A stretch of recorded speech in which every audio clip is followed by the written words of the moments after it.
बिस्मिल्लाहिर्रहमानिर्रहीम अस्सलामु अलैकुम रहमतुल्लाह। पहली बार आसिफ अली जरदारी ने कैटेगोरिकली इस गवर्नमेंट को थ्रेट किया है, इस हुकूमत को थ्रेट किया है पहली बार डायरेक्टली। और शहबाज शरीफ को ना सिर्फ उसकी औकात याद कराई है कि तुम्हें तो कोई वज़ीर आज़म बनाने के लिए तैयार नहीं था, मैंने ये सारी गेम चलाई, मैंने ये सारा प्लान किया और तुम्हें ला के वज़ीर आज़म बना के बिठा दिया। दूसरा ये कि पंजाब के अंदर भी जो आपकी नून लीग की गवर्नमेंट बनी है और नवाज शरीफ की बेटी वज़ीर आला पंजाब वहाँ पर बनी है, ये भी आसिफ अली जरदारी ने कहा है कि ये मेरी वजह से पॉसिबल हुआ है, मेरी वजह से मुमकिन हुआ है, तब जाके आप लोग गवर्नमेंट के अंदर बैठे हैं। और गवर्नमेंट के अंदर आके आपने इंतकामी कार्रवाई का खाता खोल दिया। अब पीपल्स पार्टी को सबसे बड़ा मसला जो इस वक्त दरपेश है, उन्होंने ये सबसे पहले एग्ज़ाम्पल देखी है नून लीग और एमक्यूएम के दरमियान इख्तलाफात की। नून लीग और एमक्यूएम के दरमियान जो इख्तलाफात हुए हैं, उसकी वजह से पीपल्स पार्टी के कान खड़े हो गए, ये अलर्ट हो गए हैं और इन्हें अंदाज़ा हो गया, आइडिया हो गया कि ये मामला हमारे लिए कितना ख़तरनाक और ख़ौफनाक होने जा रहा है। एमक्यूएम ने जब डिमांड की कि हमें हमारा शेयर दिया जाए, एग्रीमेंट के मुताबिक, मुआहदे के मुताबिक हमें जो फंडिंग है, बजट है, हमें जो इस हवाले से पैसा है वो सब कुछ दिया जाए, बजाय अकोमोडेट करने के शहबाज शरीफ ने क्या किया, उनका गवर्नर रातों रात बरतरफ करके अपना गवर्नर वहाँ पर प्लांट कर दिया, इंस्टॉल कर दिया। तो पीपल्स पार्टी को ये आइडिया हो गया कि अगर हमने ज़्यादा दबाव डाला, प्रेशर डाला, ये ना हो कि जो पंजाब के अंदर हमारा गवर्नर है, बलूचिस्तान के अंदर हमारा जो गवर्नर है, ये उनको फारग करते हैं, बरतरफ करते हैं, और एवन के केपी के अंदर हमारा जो गवर्नर है उनको फारग करते हैं। पीपल्स पार्टी को ये ख़तरा लाहक हो गया। अब इससे पहले, अब आप ज़रा इमेजिन करें जो सिनारियो बना है, सूरत हाल बनी है, इससे पहले कि नून लीग कोई एक्शन ले, नून लीग पीपल्स पार्टी के ख़िलाफ़ कोई हरकत करे, प्रॉब्लम कहाँ आ रही है? देखिए, ये आसिफ जरदारी ने अब पार्टी के अंदर ये बिल्कुल बता दिया है कि अब हमने लिहाज नहीं करना नून लीग का। प्रॉब्लम कहाँ आ रही है? प्रॉब्लम आ रही है, एक तो है जो 2.5 साल का टेन्योर का मुआहदा, नंबर 1। नंबर 2, एक और भी जो प्रॉब्लम आ रही है, पब्लिक सेंटिमेंट। अब पब्लिक जो सेंटिमेंट चेंज हो रहा है, ये पीपल्स पार्टी के लिए भी दर्द सर बनता जा रहा है। पब्लिक सेंटिमेंट क्या?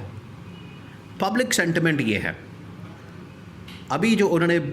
सर्वे करवाया, एक तो जो पब्लिक सर्वे सामने आया, बड़े हैरानकुन बात है कि जब भी इस्टेब्लिशमेंट की जानिब से कोई सर्वे किया जाता है तो उसी वक्त ही, उसी लम्हे नून लीग भी एक सर्वे करवाती है, और नून लीग की जानिब से सर्वे जाली किस्म का करवाया जाता है, पैसे दे के वहाँ पर लोगों को इंस्टॉल करके, जाली सवालात करके मरियम नवाज़ की पॉपुलैरिटी को दिखाया जाता है। उस पर भी 2 नंबरी करते हैं कि शहबाज शरीफ की पॉपुलैरिटी नहीं दिखाते, सिर्फ मरियम नवाज़ की पॉपुलैरिटी दिखाते हैं। तो इस्टेब्लिशमेंट जब सर्वे करती है तो उसमें तमाम हुकूमतों की कारकर्दगी सामने आ जाती है, पोल खुल जाता है। एक तरफ जो नून लीग की पंजाब की गवर्नमेंट है और दूसरी तरफ जानिब वफाकी गवर्नमेंट है, उसका पोल खुल जाता है, वफाकी गवर्नमेंट का और उसमें शहबाज शरीफ का। तो इस्टेब्लिशमेंट ने जो सर्वे किया उसके अंदर उन्होंने पब्लिक सेंटिमेंट सामने रखा। अब जो पब्लिक सेंटिमेंट सबसे बड़ा जो फैक्टर है वो ये है कि लोगों ने इस हुकूमत की कारकर्दगी के ऊपर, इनकी गवर्नेंस के ऊपर, अदलिया के ऊपर, मीडिया के ऊपर जो ये हालत इन लोगों ने कर दी है, जिस तरीके से पूरी निज़ाम की तबाही और बर्बादी फेरी है। आवाम तो, आपको पता है, आवाम तो किसी का लिहाज नहीं करती, आवाम तो खुलकर बात करती है, आवाम की जानिब से बात की जाती है। तो उन्होंने ना सिर्फ वफाकी गवर्नमेंट बल्कि पंजाब गवर्नमेंट को उड़ा दिया। इसके साथ साथ अब यहाँ असल में वो आता है पब्लिक सेंटिमेंट, जिसकी वजह से पीपल्स पार्टी को बड़ी फ़िक्र है, पीपल्स पार्टी को इस बात की बड़ी टेंशन है कि उन्होंने ना सिर्फ ये कहा कि ये नून लीग इसके ज़िम्मेदार है, नून लीग के ऊपर ज़िम्मेदारी आती है, नून लीग रिस्पॉन्सिबल है, जो शहबाज शरीफ है, नवाज शरीफ है, मरियम नवाज है, ये रिस्पॉन्सिबल हैं, बल्कि जो इस वक्त पंजाब के अंदर भी, वफाक के अंदर भी, सिंध के अंदर भी और बलूचिस्तान के अंदर भी जो सिंध और पीपल्स पार्टी की गवर्नमेंट इनके साथ इंगेज है, इन्वॉल्व है, शामिल है बतौर इत्तेहादी, ये बराबर के ज़िम्मेदार है और बराबर के शराकतदार हैं, बराबर के शरीक हैं, ये इनके बारे में कहा गया, जिससे ये बिल्कुल वाज़ेह हो गया है कि ना सिर्फ लोग नून लीग को ज़िम्मेदार समझते हैं, नून लीग के ऊपर ये ज़िम्मेदारी डालते हैं, बल्कि पीपल्स पार्टी के ऊपर भी ज़िम्मेदारी डालते हैं कि पीपल्स पार्टी ने आवाम की तबाही और बर्बादी फेरने में नून लीग का भरपूर साथ दिया। ये है प्रॉब्लम। ये सर्वे जब पीपल्स पार्टी के सामने रखा गया तो उन्होंने कहा कि इन्होंने तो हमारे भी ये बुरी हालत करती है, हमारे भी पब्लिक सेंटिमेंट, हमारे हलकों के अंदर आवाम की जो इस वक्त राय है उसको बदल दिया है। तो पीपल्स पार्टी अब असल में अलग होना चाहती है मौजूदा सिस्टम से, निज़ाम से, और मौजूदा सेटअप से अलग होके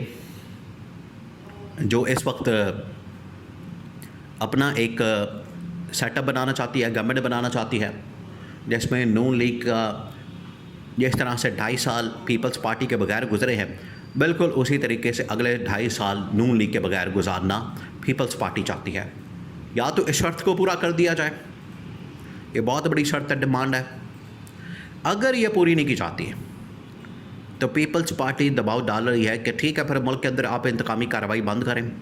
हम फॉर्म 47 की बात करेंगे, जाली मैंडेट की बात करेंगे, चोरी के मैंडेट की बात करेंगे, और वही जो दुखती राग है वो ना सिर्फ गवर्नमेंट की, नून लीग की, बल्कि इस्टेब्लिशमेंट के लिए भी दुखती राग है कि अगर आप धांधली के ऊपर बात करेंगे, इलेक्शन के ऊपर बात करेंगे, इलेक्शन और धांधली असल में दुखती राग है। पीपल्स पार्टी ने कहा कि फिर हम उसके ऊपर बात करेंगे, इमरान खान की रिहाई की बात करेंगे, इमरान खान की आज़ादी की बात करेंगे, इमरान खान को रिहा करने की बात करेंगे, और ये पैगाम भेजा है शहबाज शरीफ को कि तुम्हारी अगर इतनी ज़रूरत है, कैटेगोरिकली पहली बार ये असल पैगाम भेजा कि तुम्हारे अंदर अगर इतनी ज़रूरत है, इतना दिल गुर्दा है, इतना जिगरा है, तो इमरान खान की रिहाई के ऊपर दस्तखत करके दिखाओ और आज़ादी के साथ, इंडिपेंडेंस के साथ जमहूरियत को बहाल करके दिखाओ और अपोजिशन को अपना काम करने दो। वरना ये जाली हुकूमत, जाली सेटअप, जाली निज़ाम, फॉर्म 47 का ये लपेट के फारग हो, मेरे ख़िलाफ़ साजिशें करते हो, ये आसिफ जरदारी का बड़ा ही दो टोक किस्म का पैगाम सामने आया, जिससे दरारें बहुत ज़्यादा शिद्दत इख्तियार कर चुकी हैं।